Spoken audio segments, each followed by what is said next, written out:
Ole Miss head basketball coach Chris Beard returns to Marching to Madness after the Rebels won 24 games this past season, posted wins over North Carolina and Iowa State to get into the Sweet 16. It was the Rebels' first trip to the Sweet 16 since 2001.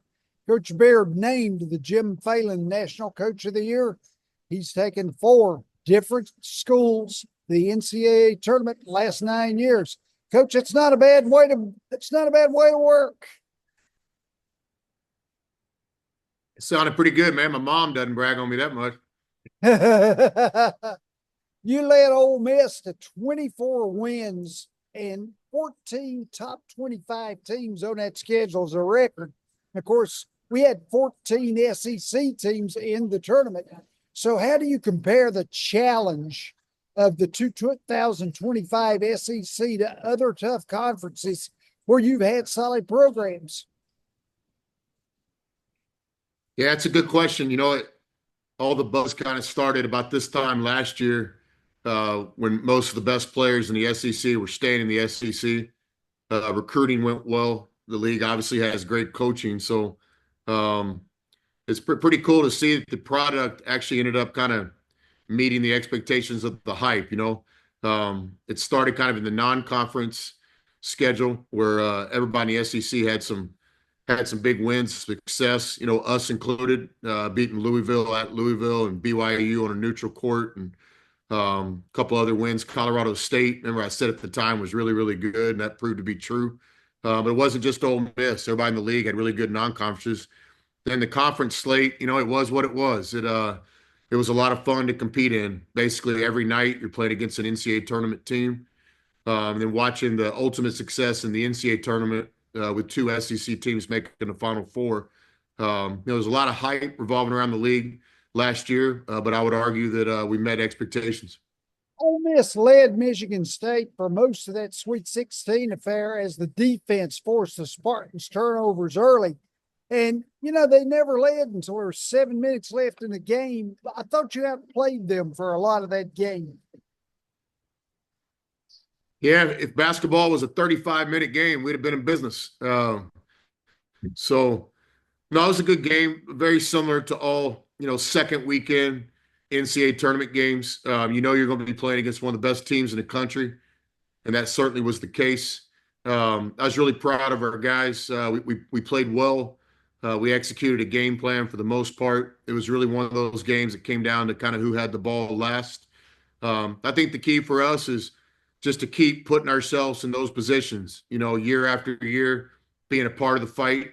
If you're ultimately ever going to win that final game of the fight on Monday night, you just got to be relative every season. So the challenge and opportunity for this next season at Ole Miss, our 3rd season in Oxford, is a great one, and one we're really looking forward to, the opportunity to get back out there and keep moving the program in the right direction. Talking about the challenge and opportunity there, has attracting players to Oxford been generally less of a challenge since you first got there? In other words, there are more and more players want to play there, it feels like. Yeah, I think recruiting's always a challenge. It doesn't matter if you have the job where the outside world perceives as this is the best, easiest job. There's challenges in that job as well. Or whether you're, kind of a team that hasn't done much in recent history, there's challenges there. So I think every job is challenging. Every job has strengths and weaknesses.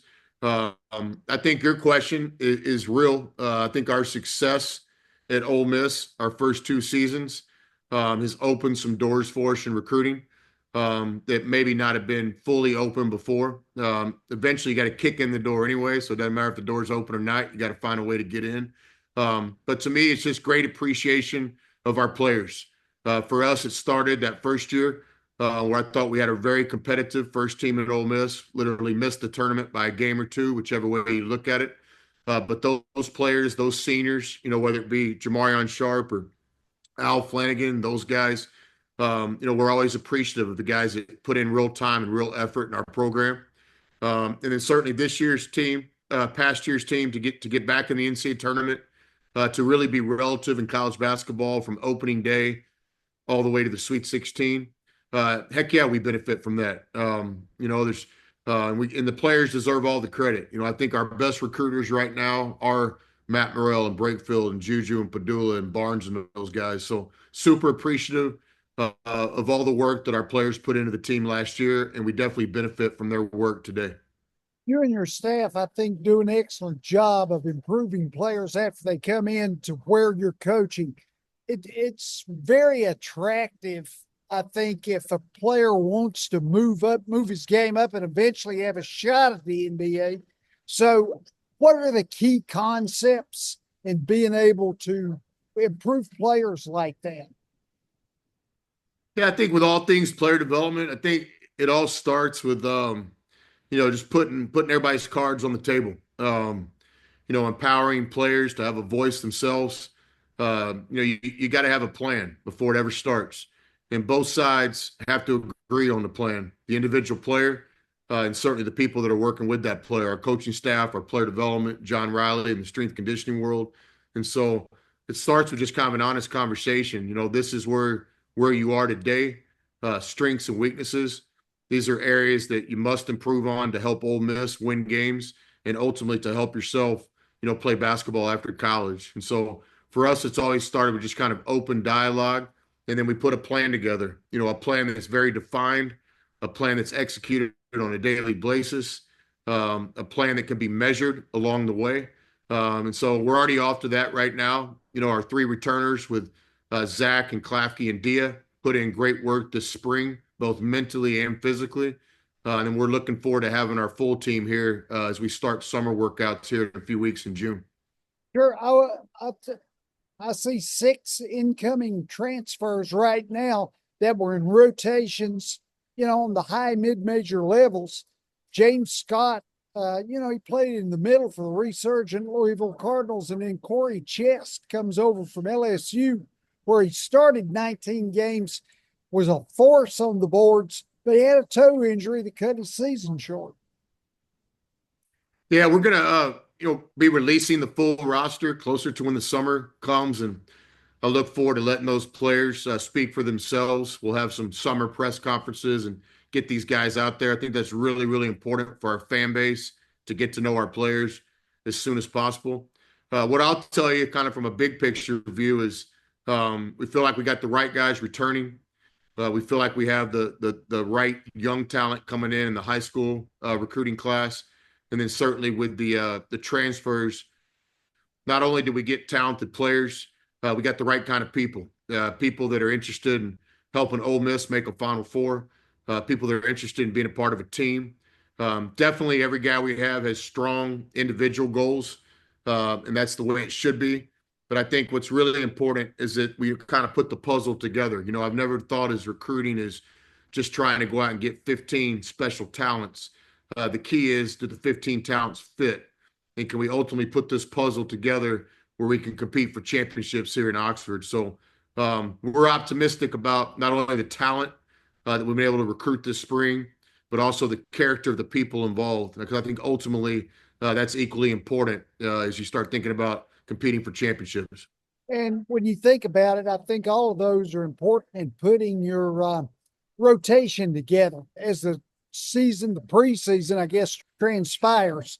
As you move forward, what are the primary options of your teams in putting together a rotation? Yeah, I think it starts with the depth involved.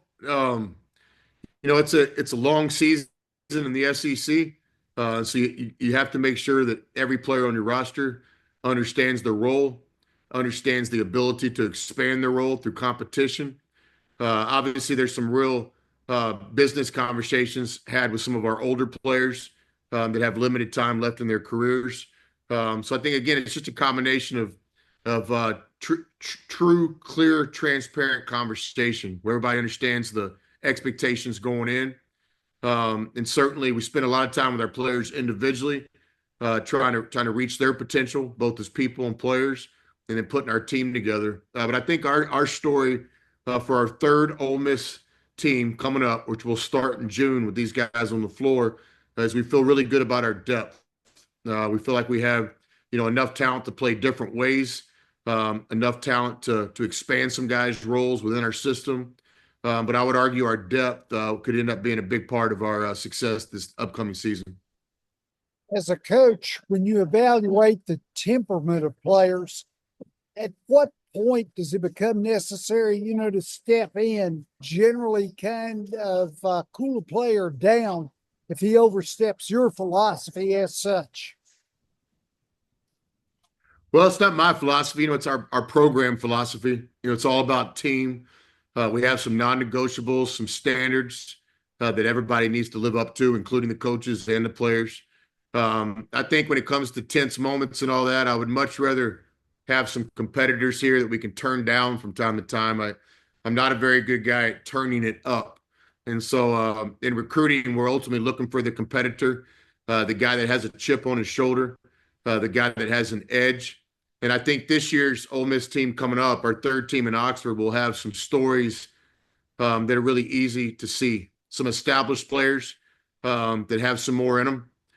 Some guys that maybe haven't had the role in their past teams that they were deserving of, or certainly they desired to have. That's a big part of any team. Can you get some motivated guys together that always understands the compass is the team and winning the next game on the schedule? But there's nothing wrong with having some fire, some competitiveness. We got strong personalities, and I don't mind from time to time having to kind of shake the trees a little bit. Sean Padula was always a quality player. Now he's at the NBA G League Elite Camp. So what parts of his game improved to the point where he was such a major option, and he was an excellent leader, I thought? Yeah, I think it was Sean specifically. I think he did a great job in his last year of college basketball, showing consistency in a lot of areas. Basically, along with Juju, was one of the point guard leaders of our team. But I think Sean's consistency this year is going to serve him well moving forward, not only in his first professional opportunity, but certainly down the line.